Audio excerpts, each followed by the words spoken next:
Hey guys, it's your favorite cousin Nick with Cool Kid Mo's RCs. And as I said, I was going to launch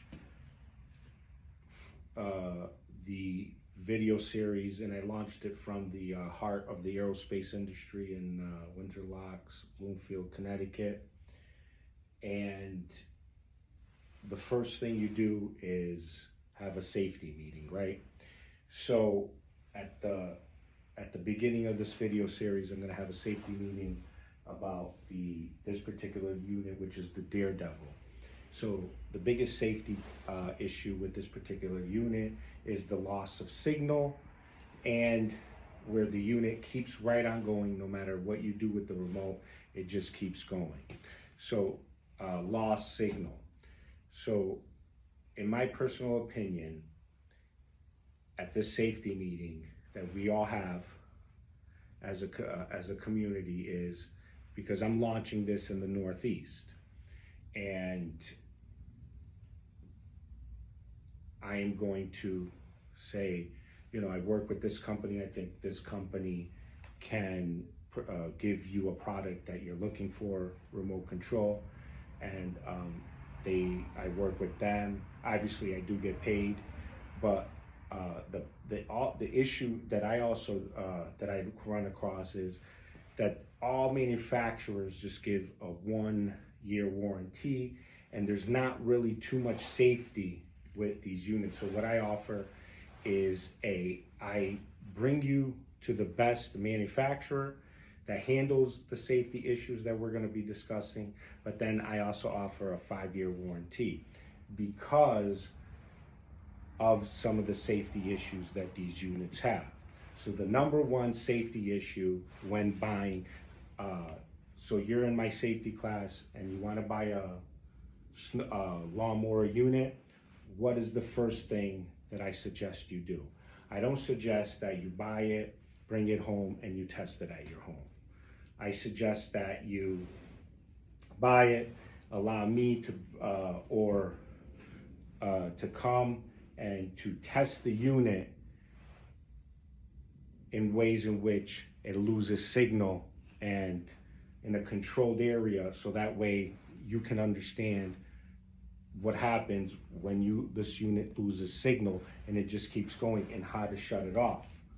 I think everybody has to understand how to do that when dealing with these units. And as a lover of RCs, as a proponent of RCs, as something that these machines can do that no other machine can do, there's always safety things that you have to do and understand. So I think that's the most important thing, is you have to understand that this is a very cool unit. It is the high tech as they come. You could use it autonomously, yes, but you also have to understand what happens.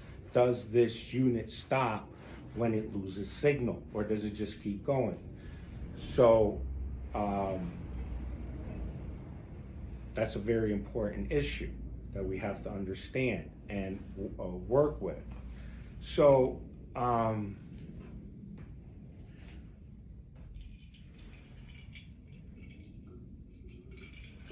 that being said, now, if you just want to buy the unit and you can't come here for whatever reason, then you have to understand that you have to know on your own that you have to be able to stop this unit. And if you lose control, how would you stop it? That's something you have to understand or do, in my personal opinion, because that is the one thing. Well, with any piece of machinery, you have to be able to know what can go wrong and how to mitigate that. All the ways in which you can stop this machine. So,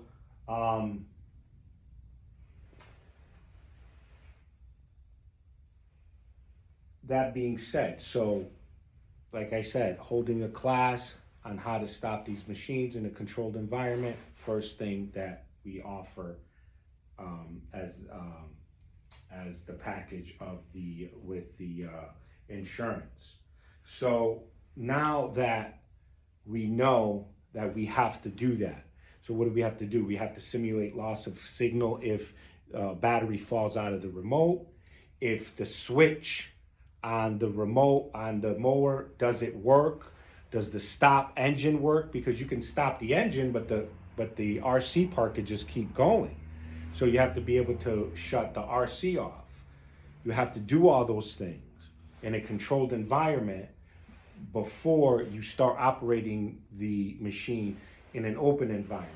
That is, I believe, because this is a serious piece of machine.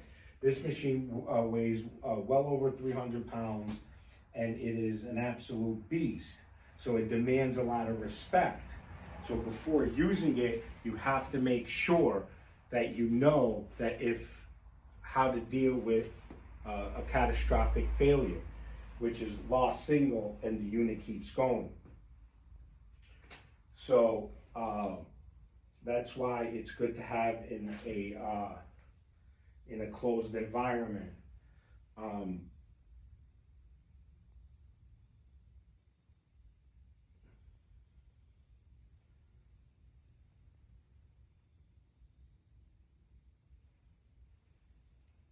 And that's what we're trying to stop. You know, you really have to think that, can you stop this machine? So that's the number one thing before using it. Okay, so how do you best try? Number one, you have to have a fully charged battery in the remote. You have to fully charge the battery in the unit. You do all your tests, and then you operate the unit. If at all, during the operation, the unit does not respond to controls at any point in the operation, you stop it and you load it back up. You have to, something is wrong. At that point, that's when we may have to look at the remote control. Is there something wrong with that? So the first time the unit is not responding, you do not just wait and see. You stop automatic. Because if you have fresh batteries in both this unit and the remote control, and the unit still doesn't respond, then you, like with this unit, I'm strong enough where I could just pull it on its side and just, roll it over and it'll just spin. But with these particular units, but not everybody could do that. That's why in my heart of hearts, I had to use this unit for so long, and I still am not saying that you should buy it or not buy it. I'm, now coming out with the safety meetings, because now I'm gonna launch the series of videos. First, we did an introduction of me. Now when I'm, using it as a business, and I've learned all the information, this is the first thing is these units, you have to do the safety checks. That is the first protocol in this machine. So now we got fully charged battery, fully charged remote. If the machine is not responsive, you shut it off and you wheel it and make sure, take it back to you have to have a space where it's in a controlled environment, and you can, we sell certain stands where you could drive it up to and jack it up and then test it to see if the unit does what it's supposed to do. I mean, it's an additional money, but that's how I had to learn, because, it is, it's like, I said I was your favorite cousin Nick, and I meant that because I went through the problems of trying to find ways in which to stop units and doing all these sorts of things. Researching before I did even these YouTube stations and channels. I had to learn about these units because they are so different. You know, you can have so many different problems with them. And that's why, even before I did my first video, I had to do 6 months worth of research. So now with this safety meeting it is like I said, I recommend that you get a stand that every time you use the unit, you have to test it and make sure that you go through all the operations. Because I notice when you lose signal is like, let's say you go from high to low, you can lose signal that way, or different things like that could cause signals, and then, you know, with anything, switches can fail, and you have to check all these different things. So it is just, you know, monumental. It is a big thing, in my opinion, that you get that stance so you can test the unit, drive it right up, and so that way you can test the unit. That's going to be in the second video that we're going to have. And so the first things first is you have to have a full charged battery, full charged remote battery on the lawnmower has to be fully charged. You have to check all ways in which it loses signals. I went as far as to say you should have a way to check it with a stance, which we have and sell if you buy this particular type of unit. Some of the smaller ones, you may not have to do that because they're just so compact, you know. So this particular unit, for these particular big units, you have to take extra care. So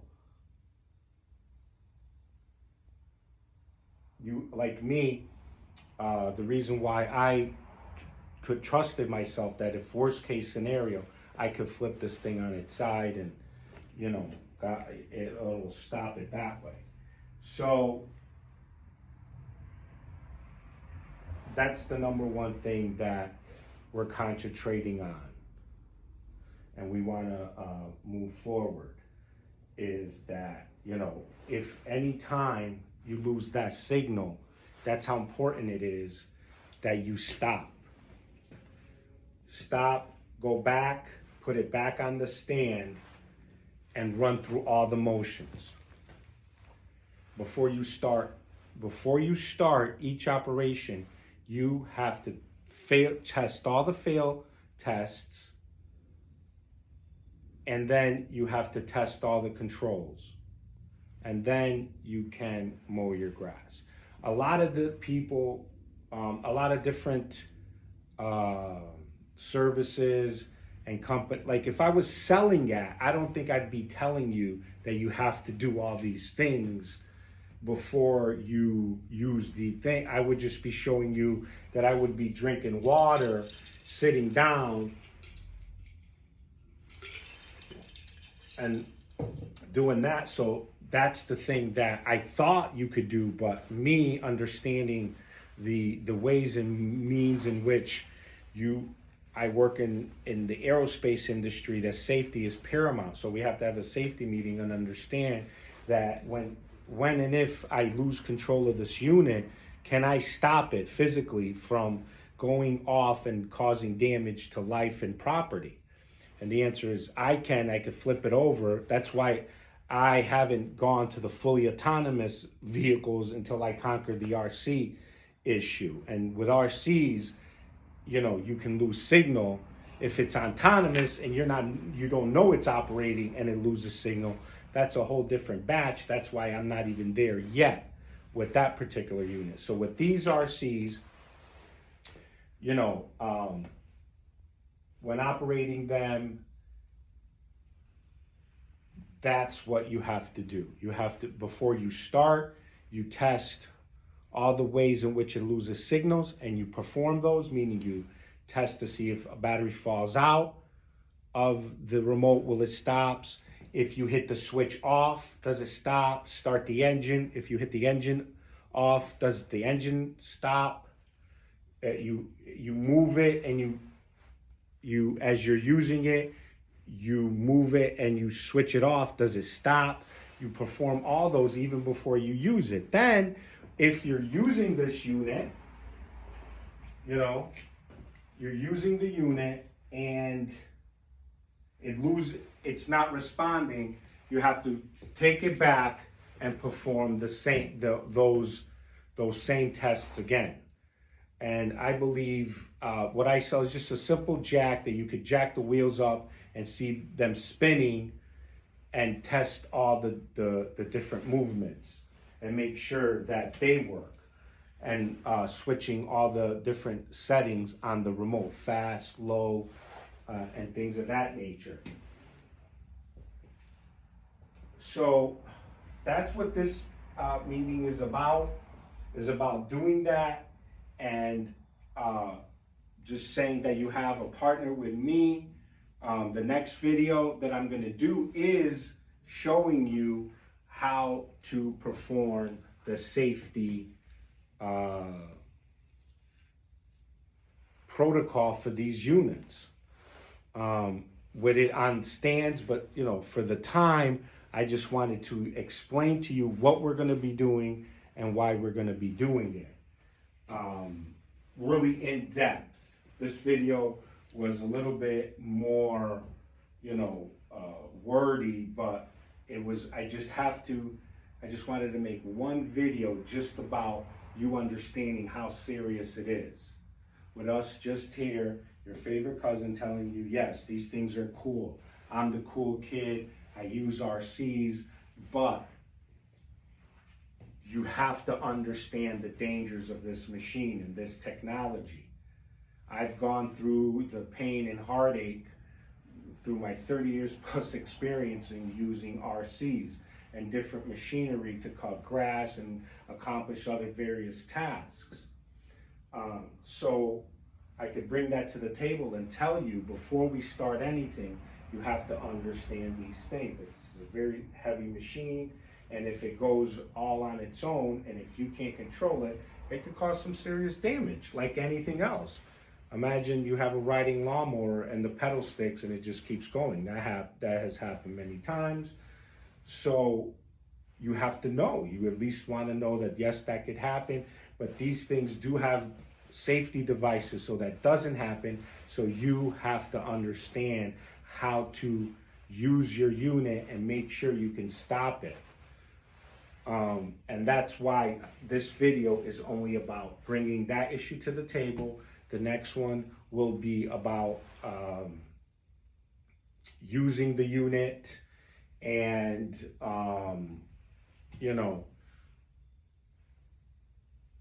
that's it. Using the unit and just making sure that we know how to stop it. And I'm going to show you a low-tech way of checking it. And, if you don't have the money for we partnered up with a company that makes lifts. So, because people ask for them.